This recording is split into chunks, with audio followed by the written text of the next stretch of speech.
Hey, happy Women's Day. I'm staying home today, all day, all night, to support the fight for women's rights that we've been fighting for hundreds of years and apparently still have to continue to fight for. So today I'm going to make this whole chicken inside this Wolfgang Puck pressure cooker.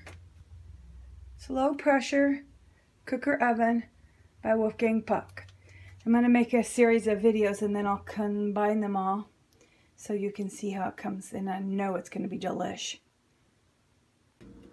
So I have my Wolfgang Puck pressure cooker oven preheating. When it's heated, the light will turn green. I'm going to cook this bird, according to the recipe, just about 40 minutes. Let me see, it's a 6-pound bird. Yeah, with the pressure cooker on pressure, it's going to be a 40-minute cook. You can use this pressure cooker as a non-pressure cooker, just a toaster oven type of thing. And in that case, what's so crazy is the same bird would take about 2 to 2 hours and 15 minutes. So I could cook it in there for 2 hours and 15 minutes. That'd be fun. Or I could cook it for 40. So I'm going to do 40. I'm going to just drizzle barely the olive oil. You don't need a lot because when you're using a pressure oven, all the juices are inside the oven. They don't get out. So it's going to be a very juicy bird anyway. I'm going to use some fresh thyme. I'm going to use some fresh rosemary. As fresh as you can out of a plastic container. And I'm going to use a little salt and pepper, but I'm going to also use this Jack Stack barbecue meat and poultry barbecue rub. It's freaking delicious. I got it for Christmas from a friend from Kansas, and it's good. One thing I learned from Wolfgang Puck is you gotta season generously because you're trying to season the whole bird. It's not like you're just seasoning a steak where you just put it on the top of the steak because steak is small. This generous seasoning has to absorb the entire bird. This is a 6-pound bird. And so that's what we're going to do. I'll check in a minute when I'm ready to show you it going in. Oh my. So here's what I've done. I rinsed it out. I took the insides out, you know, the parts that are in there. You know, the old school way is to tie the feet and all that stuff. You know what? Enough of that already. So we got the chicken here. I got it sitting in there. I got a slight drizzle of olive oil, not a whole lot. Not like the olden days where we used to have to put butter under the skin and all that. With the pressure cooker oven, you don't have to do that. You'll see in the end it's going to be very juicy. I've stuck some rosemary in the cavity along with a bunch of carrots I cut up. Matter of fact, I think I'm going to add a couple more carrots just to get to the top, because I actually have a huge bag of carrots. If I had onions, potatoes, peppers, you could add all of that as well. I put some salt and pepper. I put the fresh oregano and, fresh thyme, excuse me, and rosemary. And some of that rub I put. I try to put a lot, not too much, but I did put a lot. I'm going to add some more carrots and then I'll show you me putting it in. Okay, so here I am. I'm ready to go. I got a lot of carrots because you know them carrots are going to be good. According to the Wolfgang Puck instructions, it's going to take 40 minutes. And also it says to put a 6-pound chicken, whole chicken, in the center rack.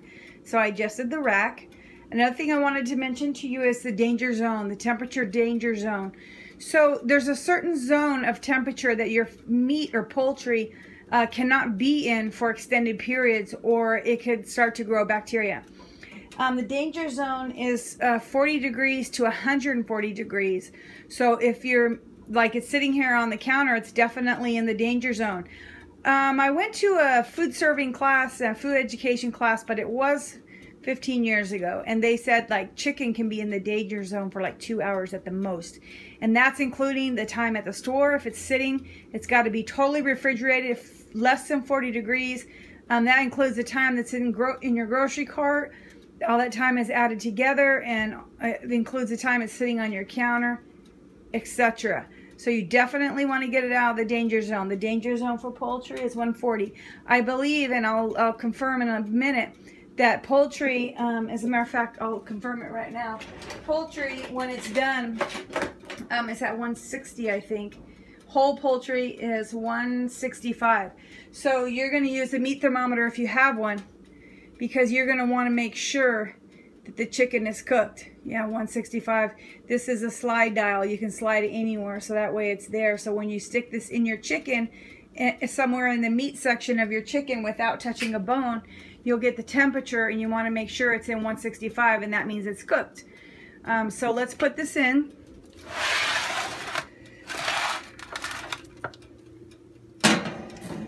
That's a big boy. And for the Wolfgang Puck, we shut it. And then for the Wolfgang Puck, we could leave it like that for 2 hours. You notice how the green light came off because it was preheated, and now it's not heated because I stood there with the door open. So the light will go back on. We'll seal it. This is our vent up here. We want to make sure that it's closed. It gets warm, so you want to make sure if you touch it from here on out, you're going to use a pot holder on your hand. You also want to make sure that you set your timer. So this thing is supposed to take 40 minutes.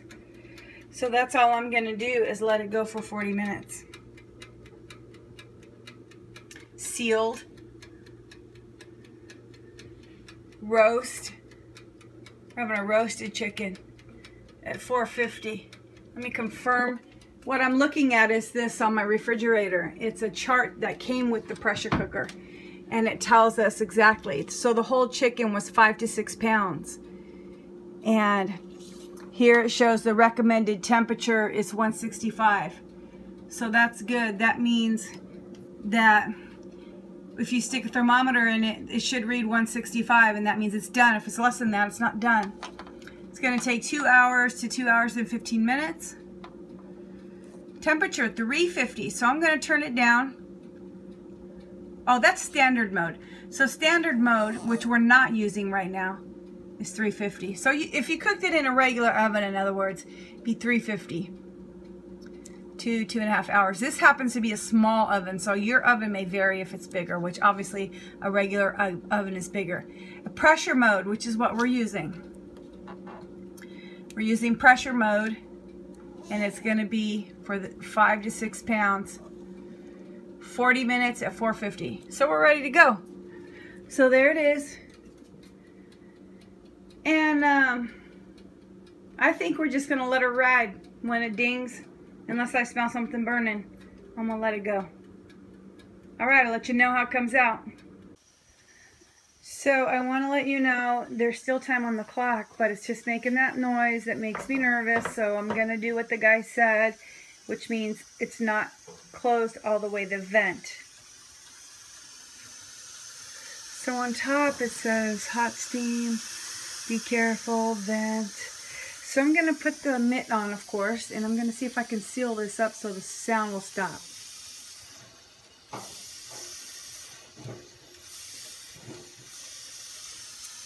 Seal. It says seal and there's an arrow, but it doesn't. Maybe I gotta turn it the other way. Vent. Oh, and look at that. Holy crap. So, this thing freaks me out. Just like my last video, you know, it's scary to me. This is a low pressure oven, so I guess, you know, it's not gonna blow up like a high pressure cooker, like the Boston Marathon. But then again, it's doing it again, so it looks like we're about halfway there. Seal.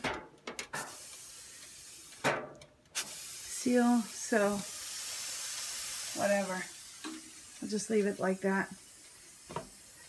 Crazy man.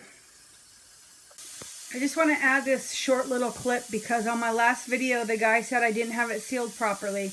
That's why the air was escaping, and I get that, but is it me or what? This thing won't seal.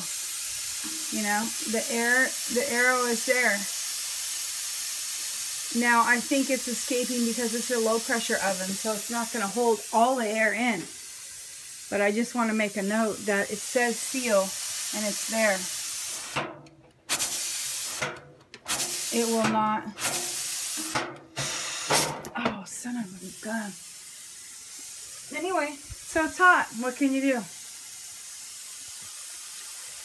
Don't touch it. Okay, so the timer went off and the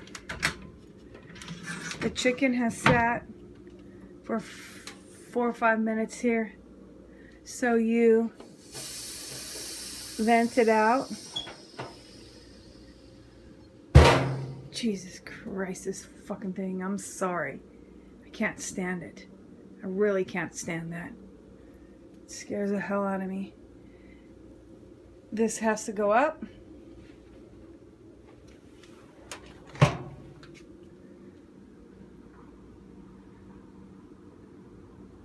Lots of heat coming out.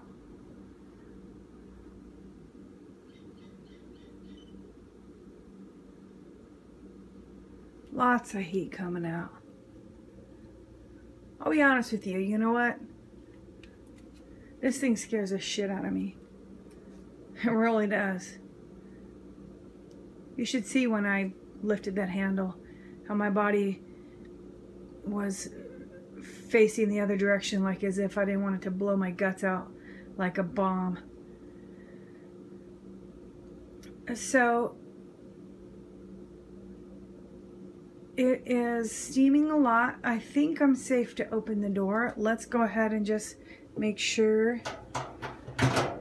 it's all vented. See, this can open, so let's do it.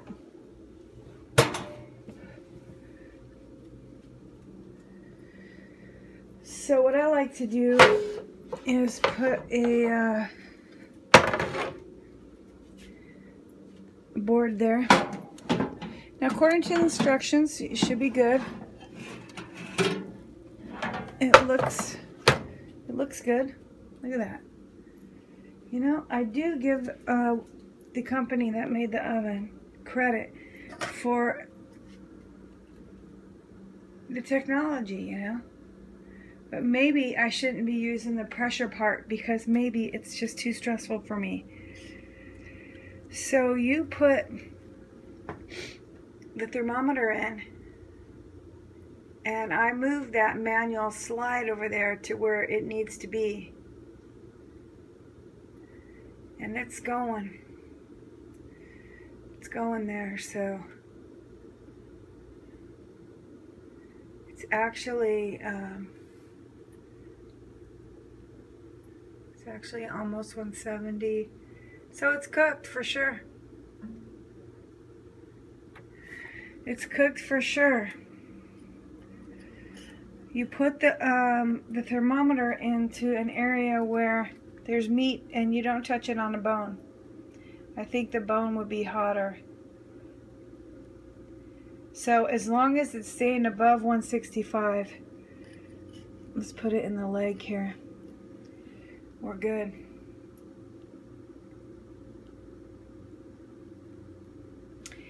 And this bad boy looks cooked. Looks cooked. So I'm going to let it set. Let it sit for a minute, cool down, and I'll show you the carving. Okay, so I'm going to wrap this up, but I want to show you a couple things. First of all, I knew these carrots would be to die for. Look at the carrots. How soft and juicy they are. You just pierce them with a fork and they're good. The chicken itself, I don't know how to carve a chicken, so I don't freaking know. But what I do know is there's some good white meat right about here.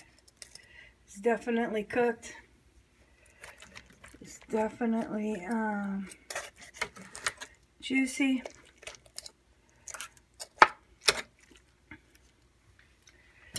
And it's definitely what I need.